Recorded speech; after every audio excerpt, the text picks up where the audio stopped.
Shalom jemaat terkasih yang ada di rumah. Senang sekali jika kami bertiga, saya Ibu Heni, Saya Sandi, dan saya Tari, bisa diberi kesempatan sekali lagi melayani dalam persekutuan doa malam hari ini, sekalipun secara online, dalam suasana sukacita dan tetap penuh semangat. Kiranya Kristus pusat penyembahan, doa-doa dan pengajaran firman-Nya boleh hadir lewat rohnya untuk menyatukan hati kita, sekalipun jarak kita terpisah di rumah masing-masing. Baiklah jemaat sekalian, siapkan hati kita dan dengarlah panggilan persekutuan kita malam ini. Hendaklah kamu murah hati, sama seperti Bapamu adalah murah hati.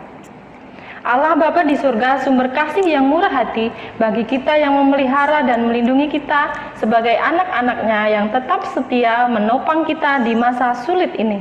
Sebagai rasa syukur karena kesetiaan Tuhan, dan kita mengakuinya bersama dengan menyanyikan satu pujian, Sentuh Hatiku.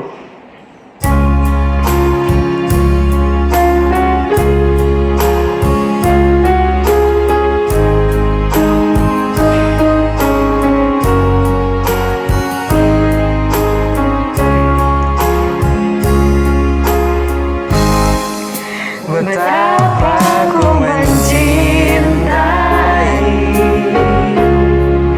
segala yang telah terjadi. Tak pernah sendiri jalani hidup ini, selalu menyertai. Betapa ku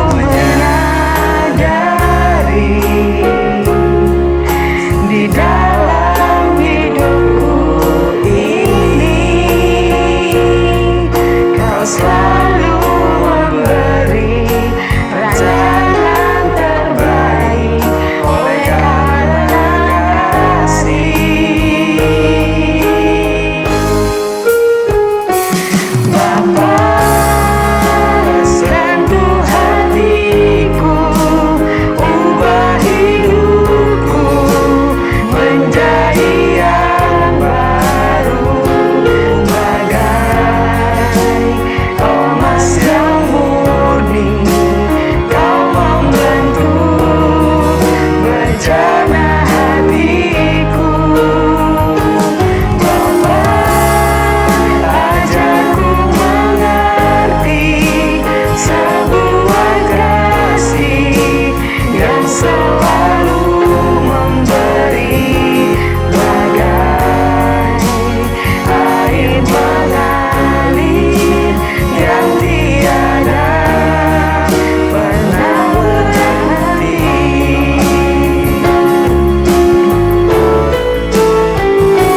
Bapa, sentuh hatiku, ubah hidupku menjadi yang baru, bagai emas yang murni. Kau membentuk bejana hatiku. Bapa, ajarku mengerti sebuah kasih yang selalu memberi, bagai air mengalir yang tiada pernah berhenti, bagai air mengalir yang tiada pernah berhenti.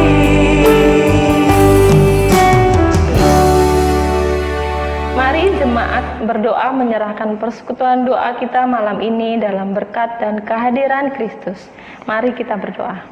Bapa yang ada di surga, terima kasih Tuhan jika malam hari ini Tuhan berikan lagi kerinduan buat kami untuk boleh mengikuti persekutuan malam hari ini. Terima kasih Tuhan, kiranya Tuhan mempersiapkan waktu ke depan dari awal pertengahan hingga akhirnya dengan baik, sehingga kami juga bisa mengikuti baik yang online ini di rumah masing-masing bisa mengikutinya dengan baik.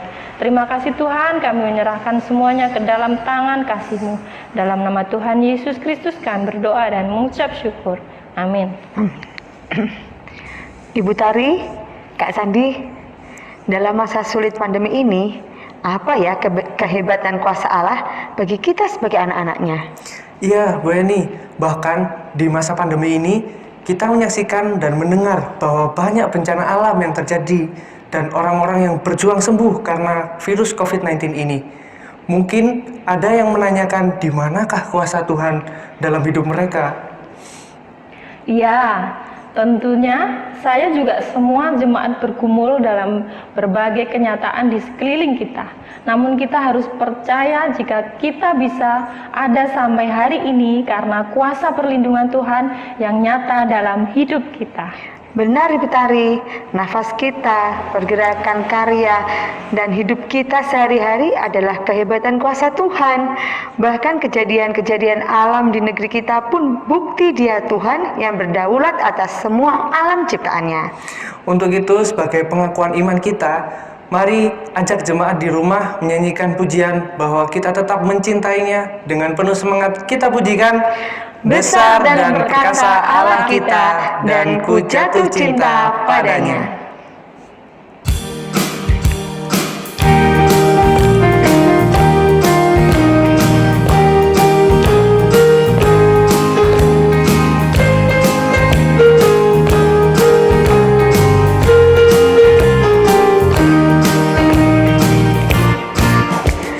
Besar dan perkasa Allah kita, besar dan dahsyat Dia. Besar dan perkasa Allah kita, besar dan dahsyat Dia. Angkatlah panjimu dan soraklah, puji Sang Raja. Besar dan perkasa Allah kita, besar dan dahsyat Dia. Besar dan perkasa Allah kita, besar dan dahsyat Dia. Besar dan perkasa Allah kita, besar dan dahsyat Dia. Angkatlah panjimu dan soraklah, puji Sang Raja. Besar dan perkasa Allah kita, besar dan dahsyat Dia. Jatuh cinta padanya, tambah dan dalamnya, tambah dan dalam lagi. Jatuh cinta padanya, tambah dan dalamnya, tambah dan dalam lagi. Yesus indah dan indahlah, semakin indah. Oh, cintanya antara Allah dan aku. Jatuh cinta padanya, tambah dan dalamnya, tambah dan dalam lagi. Jatuh cinta padanya, tambah dan dalamnya, tambah dan dalam lagi. Jatuh cinta padanya, tambah dan dalamnya, tambah dan dalam lagi. Yesus indah dan indahlah, semakin indah. Oh, cintanya antara Allah dan aku. Jatuh cinta padanya, tambah dan dalamnya, tambah dan dalam lagi. Saatnya mari kita yang di sini dan jemaat yang ada di rumah menyiapkan hati untuk mendengarkan pengajaran Kristus tentang ucapan bahagia. Mari jemaat sekalian kita sambut firman Allah dengan hati yang terbuka seperti tanah yang subur. Kiranya hati kita dilembutkan oleh Roh Kudus. Mari kita menyanyikan satu pujian, Bapa lembutkanlah hatiku.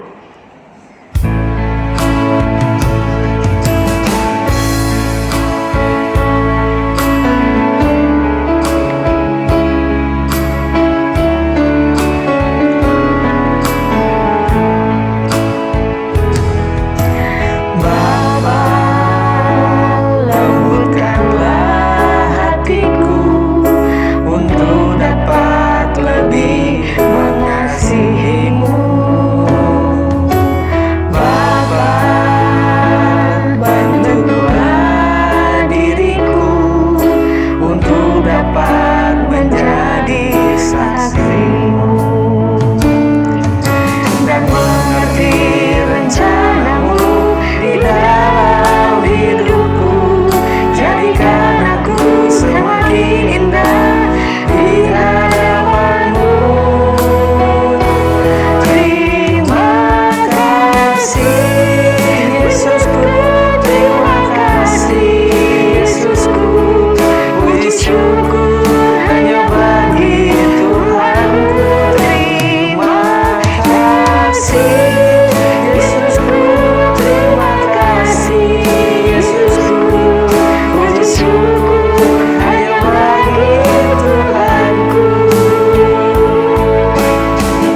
bersyukur hanya bagi Tuhanku.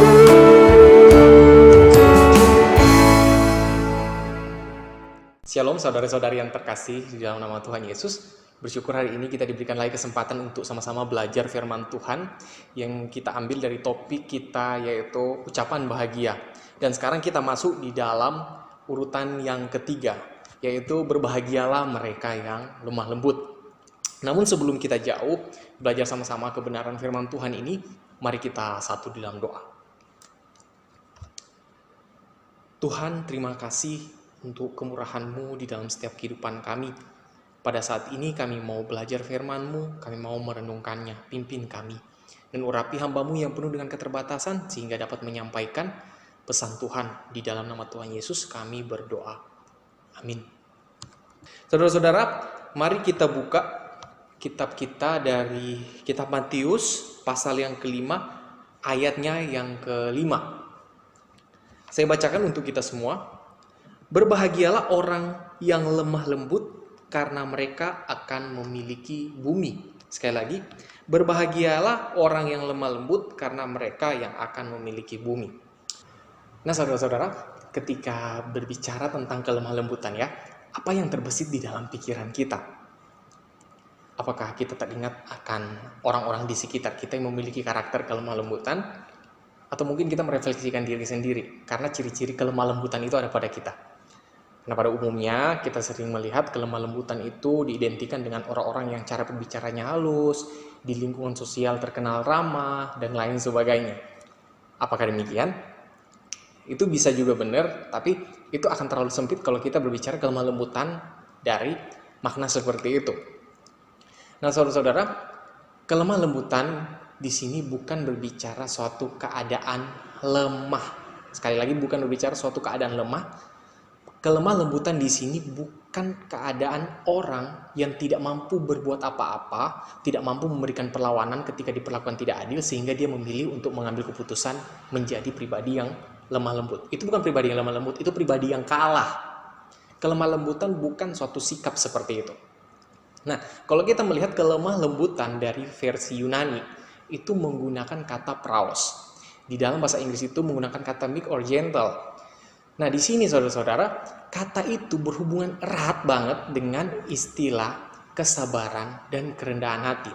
Memang dalam terjemahan Indonesia menjadi kelemah lembutan akan membuat orang jadi bingung begitu dan bisa menimbulkan salah tafsir karena kata praos ini diterjemahkan menjadi frasa di dalam dua kata, kelemahan dan kelembutan.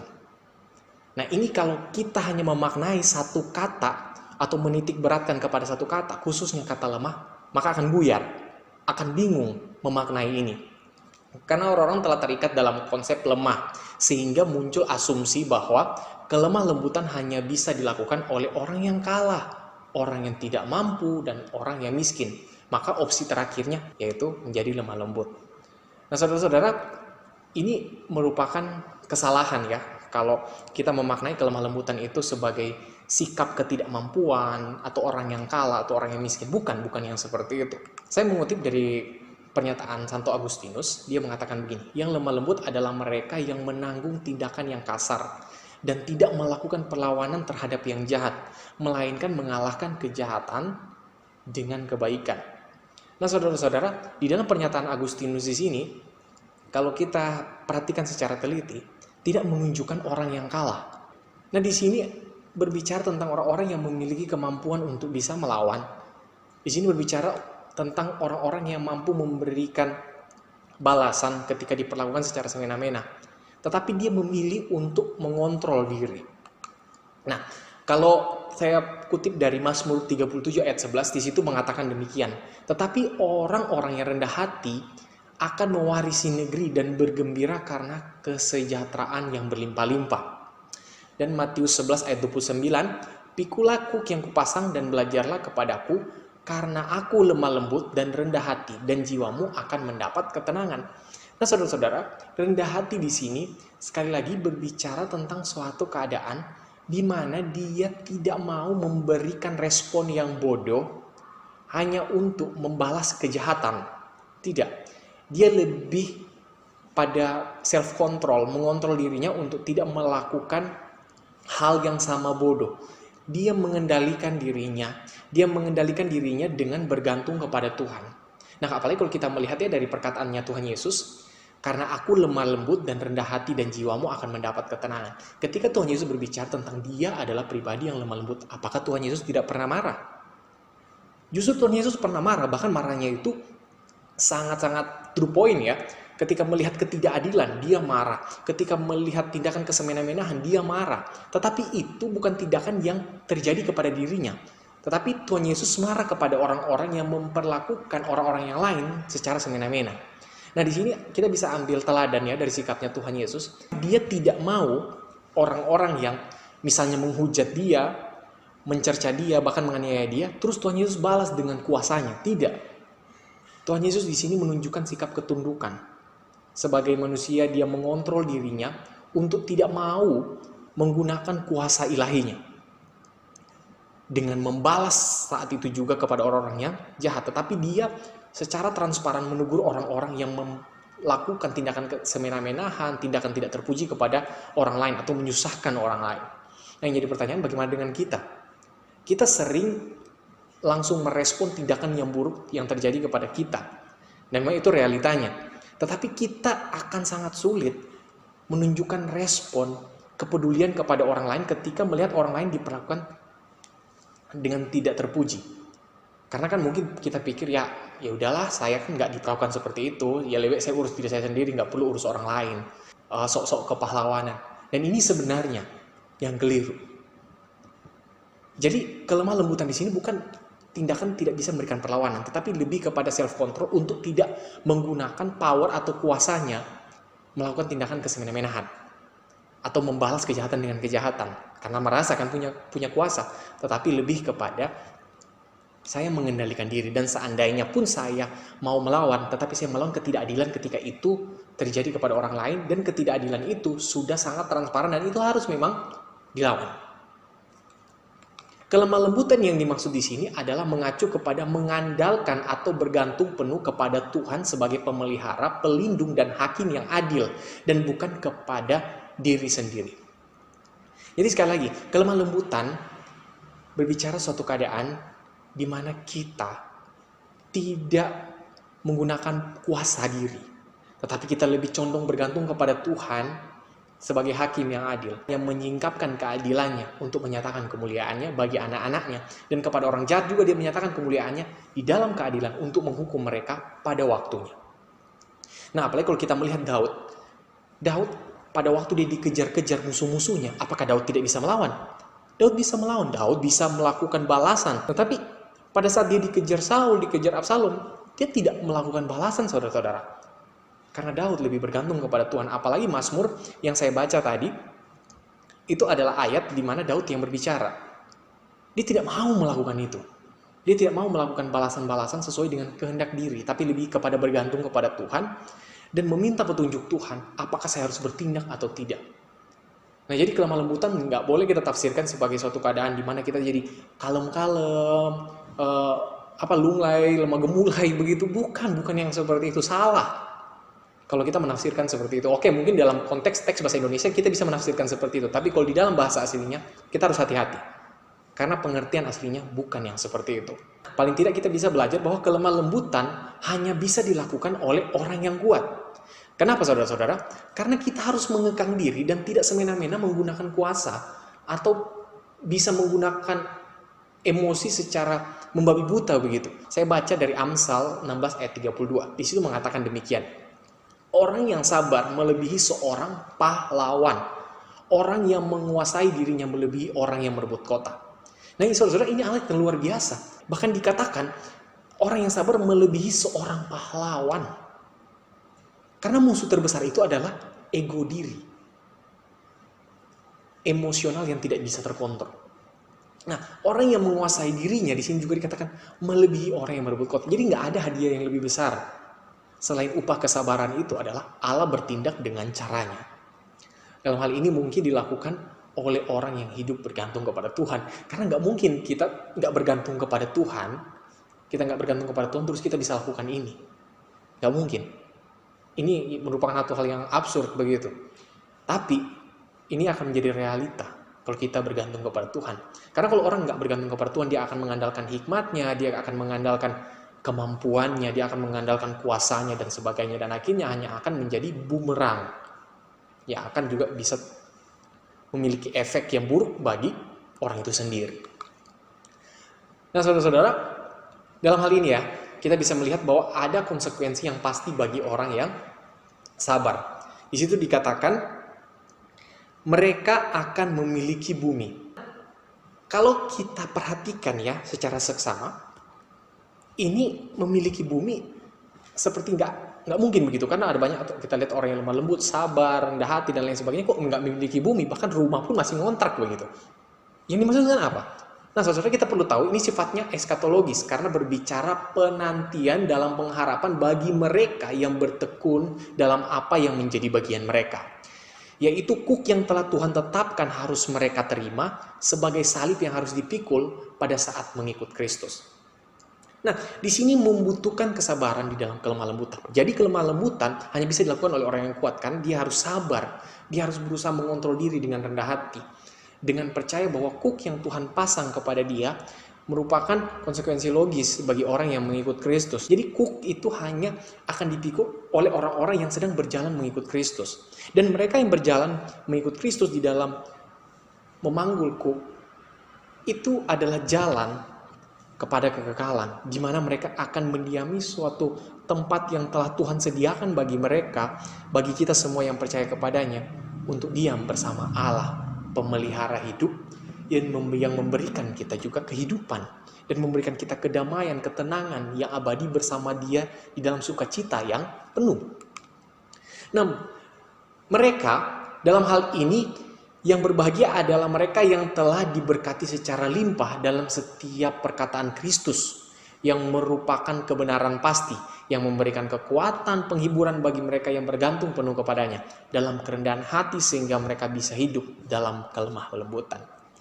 Jadi orang yang berbahagia adalah orang yang tidak menggunakan power semena-mena. Orang yang berbahagia adalah orang yang mengandalkan Tuhan sepenuhnya. Orang yang berbahagia adalah orang yang percaya bahwa apa yang telah Tuhan tetapkan terjadi bagi dia tetap memiliki keyakinan yang kokoh. Tuhan memiliki rencana baik melalui peristiwa ini dan Tuhan sedang menuntun saya di dalam suatu jalan kebenaran untuk bisa nantinya menyaksikan kemuliaan Tuhan. Walaupun harus melewati jalan yang sulit seperti ini, walaupun saya harus memikul salib. Karena satu hal yang kita tahu, ketika Tuhan menyatakan kemuliaannya, itu tidak serta-merta kita hanya terima-terima begitu aja tanpa mengikuti proses-proses yang Tuhan berikan. Saudara-saudara, kita hanya mungkin mengalami progres pertumbuhan kalau kita mau diproses Tuhan. Karena kalau kita nggak mau diproses Tuhan, kita nggak bakal ada pertumbuhan dan kita nggak bakal mungkin melihat yang baik yang Tuhan nyatakan di balik setiap kesukaran-kesukaran itu. Dan mari melalui hal ini ya kita belajar bersama-sama bahwa ketika kita menjadi orang yang lemah lembut, kita sedang berada di dalam suatu keadaan sebenarnya yang sangat berbahagia. Cuma mungkin kita sering sadar atau nggak sadar. Karena apa? Ini bukan lagi hanya berbicara janji, tapi ini berbicara konsekuensi. Kenapa saya katakan demikian? Memang Tuhan sering berkata janji. Tapi ini Tuhan nggak berkata janji karena memang udah tersirat janji itu di dalam. Dan lebih bisa kita katakan ini merupakan konsekuensi ketika kita mengikut Tuhan. Seperti misalnya begini, konsekuensinya orang yang bermain dengan api ya otomatis bisa terbakar. Dan ini, orang yang berbahagia akan hal ini, orang yang berbahagia di dalam kelemah lembutan, sebagaimana yang saya telah jelaskan tadi, orang-orang demikianlah yang akan mewarisi bumi. Dan marilah saudara-saudara kita berbahagia di dalam kelemah lembutan ini. Kita berbahagia di dalam kelemah lembutan dengan percaya jalannya Tuhan. Dengan bergantung penuh kepada Tuhan. Dan tidak membalaskan kejahatan dengan kejahatan. Kita lebih kepada kecondongan untuk mengontrol diri bagi kemuliaan Tuhan. Dengan demikian, kita adalah pewaris-pewaris negeri yang Tuhan janjikan. Kita adalah pemilik bersama Tuhan dan Tuhan memberikan itu kepada kita sebagai tempat kediaman di mana kita bisa merasakan kedamaian penuh bersama Kristus. Mari kita satu dalam doa. Tuhan, terima kasih untuk kasih-Mu dalam hidup kami. Kami boleh belajar firman-Mu. Kiranya Tuhan terus memeteraikan ini bagi kami sehingga kami boleh tersadar bahwa hidup kami bukan tentang apa yang ada di dalam diri kami sehubungan dengan ego yang selalu kami lampiaskan. Tetapi lebih daripada itu kami belajar lemah lembut untuk bergantung kepada Tuhan, dan biarlah cara Tuhan yang bekerja bagi hidup kami untuk menyatakan kemuliaan-Mu. Hamba yang penuh dengan keterbatasan telah menyampaikan kebenaran firman-Mu. Kiranya Tuhan yang memperlengkapinya, Tuhan yang menyempurnakan dengan cara Tuhan. Di dalam nama Tuhan Yesus kami berdoa. Amin. Kita bersyukur dengan pengajaran Kristus lewat firman Allah. Malam ini kiranya makin menjadikan kita murid-Nya yang setia dan mengalami berkat-berkat sejati.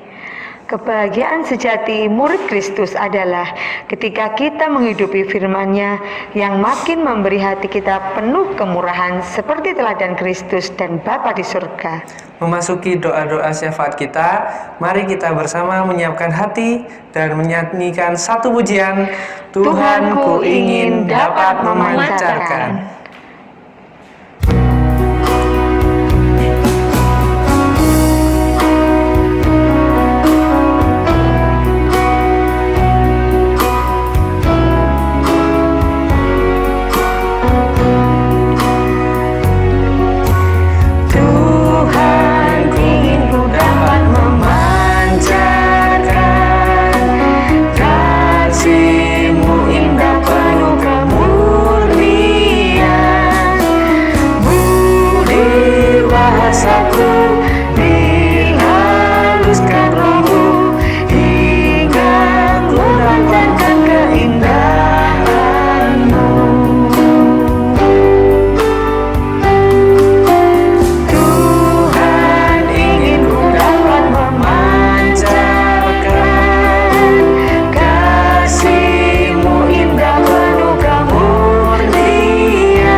Saudara-saudara, kita akan masuk di dalam doa-doa syafaat. Doa syafaat yang pertama, mari kita bersyukur kepada Tuhan buat firman Tuhan yang tadi kita telah baca dan kita telah renungkan. Kiranya firman Tuhan ini yang telah kita terima boleh mengubah hidup kita menjadi pribadi yang lemah lembut seperti yang Tuhan kehendaki. Terima kasih Tuhan untuk firman-Mu yang tadi kami dengarkan.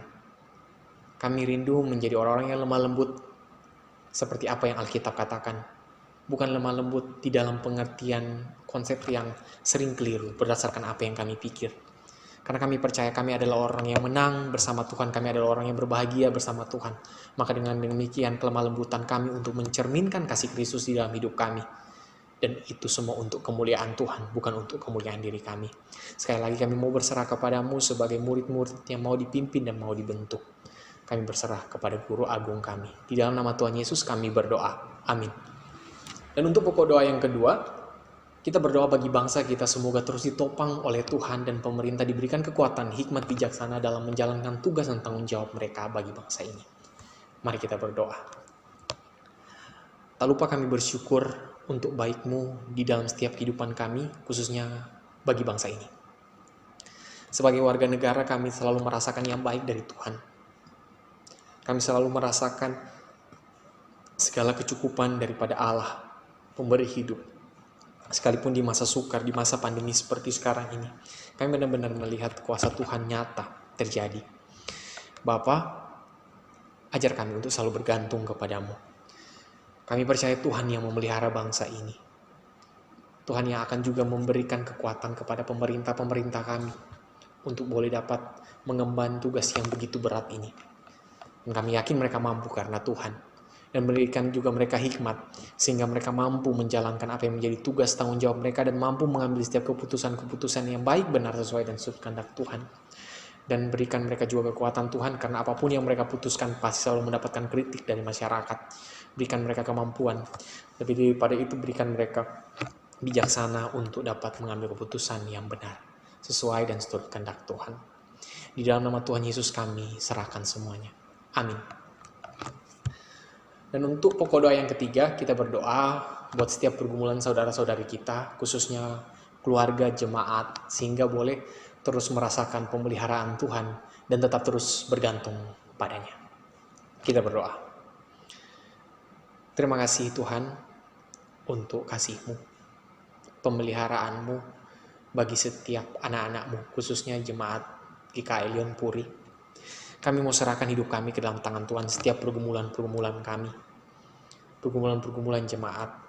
Kami tidak tahu apa yang dialami oleh saudara-saudari kami, sakit, penyakitkah, keluh kesah apa yang mereka rasakan sekarang, mungkin krisis finansial, keluarga, dan lain sebagainya. Kami mau serahkan semua ke dalam tangan Tuhan.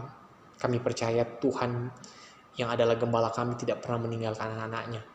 Tuhan yang selalu menuntun, memimpin, membimbing, dan memberikan kecukupan, dan memberikan apa yang kami perlu. Jadi mampukan kami bergantung kepadamu Tuhan. Tatkala kami mengalami masalah, Engkaulah jalan keluar kami. Engkau memberikan kami hikmat bijaksana untuk dapat mengambil keputusan yang tepat. Lebih daripada itu, ajar kami untuk bergantung penuh kepadamu. Sekali lagi kami mau serahkan semuanya.